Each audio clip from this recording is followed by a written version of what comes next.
greatest drama, the memorable story of the great among us, written by you, the people.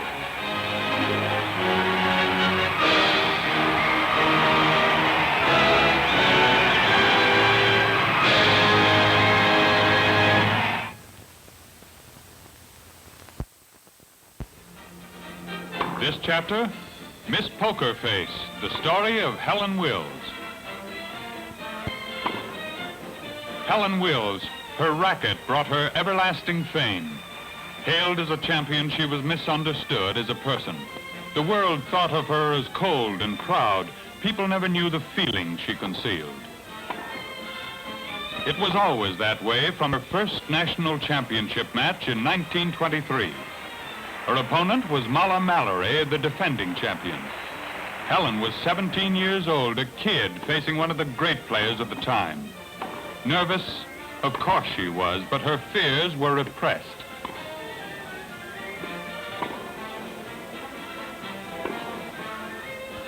With no sign of emotion, she defeated Mrs. Mallory in a tremendous upset. Then and there, Helen Wills received her nickname, Miss Poker Face.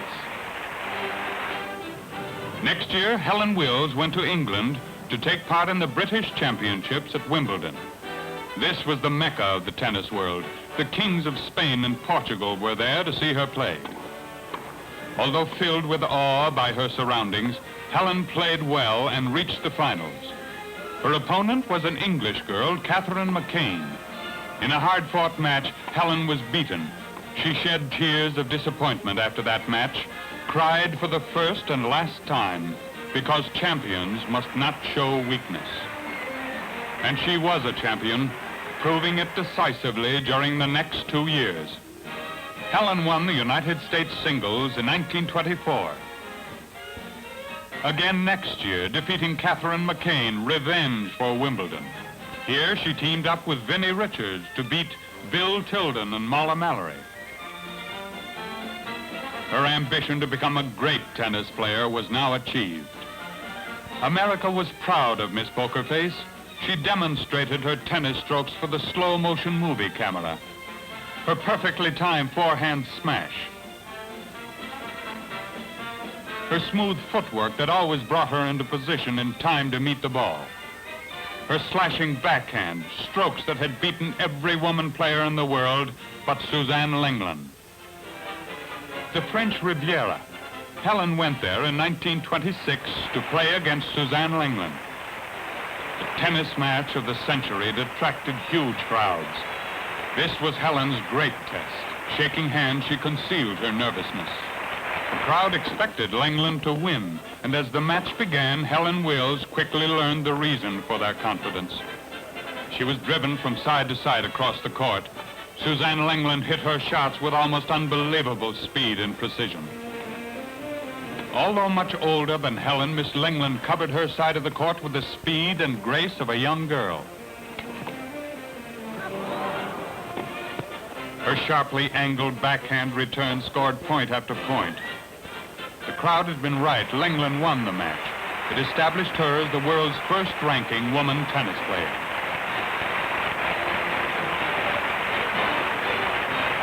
Lenglen victorious. Helen wanted a chance to avenge that setback.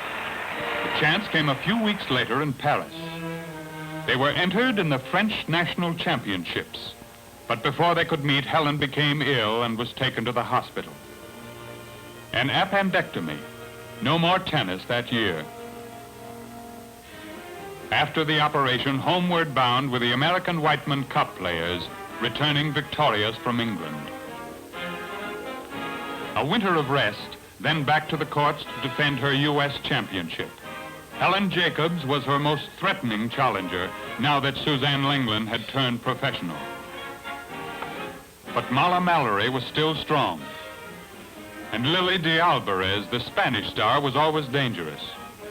Helen beat them all. She played exhibition matches against the great men players, Vinnie Richards.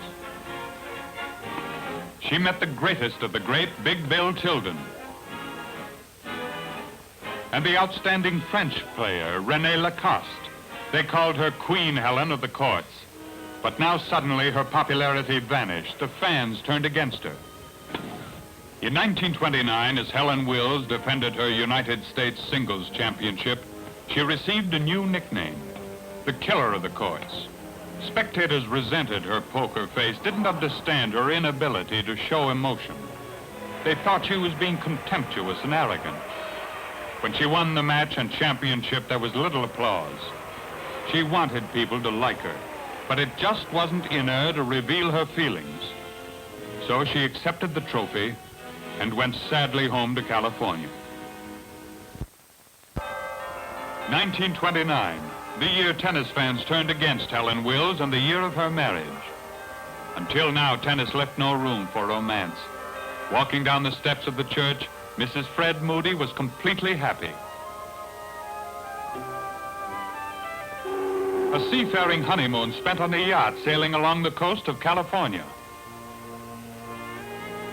When it was over, the newlyweds settled down in San Francisco. In her new home, Helen had a studio where she could devote herself to painting. She had studied art in college. Now she went at it seriously, quickly winning a reputation as an artist. To Helen, painting soon became almost as important as tennis. At long last, a practical use for those tennis cups she'd won. Then a period of travel. At Buckingham Palace, England, Helen was presented formally to the British King and Queen. But that formal gown was soon removed for the kind of clothes Helen Wills Moody loved best, tennis clothes. In 1930, Wimbledon champion. In 1931, U.S. women's champion. 1932, women's champion of England. Helen repeated that victory in 33. Tennis opened many doors. During these years, Helen played with the great and famous, with the Bishop of London, with Sweden's tennis-playing monarch, King Gustaf, with the Japanese Davis Cup star, Tamino Abe. At Forest Hills, Long Island, she met her toughest and most consistent opponent, Helen Jacobs. She had beaten Miss Jacobs often in so-called grudge matches. And now in 1933, they met in the finals of the U.S. National Championship. Helen Moody had injured her back earlier that season. Now, as she played against her bitterest rival, the pain was agonizing. But somehow, in spite of the pain, she won the first set. The second set went to Helen Jacobs. As the third and decisive set began, Helen Wills Moody moved over the court in a daze of pain. But she couldn't quit. If she gave up, it would be taken as another example of her contempt for the audience. Jacobs stepped up the pressure, sensing the victory for which she had waited so many years. Finally, Helen Wills Moody couldn't go on. She surrendered the match, and Helen Jacobs became the United States champion by default. Back to San Francisco and into a hospital went Helen Wills Moody. It seemed she would never play tennis again. Then slowly her spine condition improved. It was a long uphill fight to recovery. Swimming to strengthen the muscles of her back. Later, long walks over the hills of San Francisco to harden her leg muscles. She wouldn't give up, determined to get back into tennis form. At last, she was permitted to take a racket and hit a few balls against a practice wall. Slowly, she regained some of her old skill. One day in 1935, a wild impulse. The Wimbledon tournament was at hand. But could she reach England in time? It was a slim chance, but that night Helen was on the train bound for New York. She reached the ship 4 minutes before it sailed. But was she sailing on a fool's errand? Could she regain her form and make a serious bid for the English championship? Wimbledon, 6,000 miles from home. Other players would have loved ones in the stand to cheer them when the matches began. Helen Wills Moody was alone. Even worse, Helen Jacobs was there. If Helen Wills Moody reached the finals, her opponent most likely would be Helen Jacobs. Both did reach the final round. The stage was set for a great court battle. Helen Jacobs entered the match still disappointed by her unsatisfactory victory 2 years before at Forest Hills. She wanted a clean-cut victory this time. Helen Wills Moody was still rusty after her long layoff. They played evenly for a few games. Then, putting on a burst of power, Helen Moody won the first set. The second set was a far different story. All through her long playing career, Helen Jacobs had been thwarted by the greatness of Helen Moody. This time, she would not be denied. Her strokes whizzed across the net, driving Helen Moody all over the court.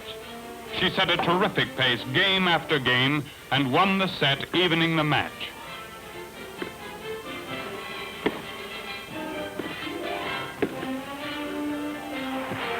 Time out for a short rest, then the third and deciding set. Helen Jacobs started that last set as though she would blast her opponent off the court. She seemed tireless, her shots as powerful as they'd been at the start. Jacobs was 1 point from victory. Helen Moody was exhausted, but she hung on grimly and evened the score.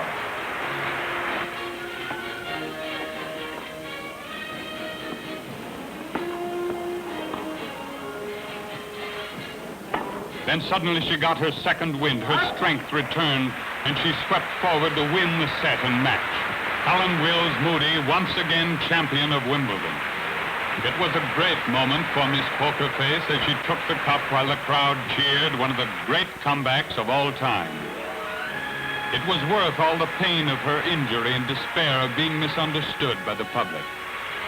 Yes, there would be other triumphs, but from that moment, Helen Wills Moody belonged among the immortals of tennis forever.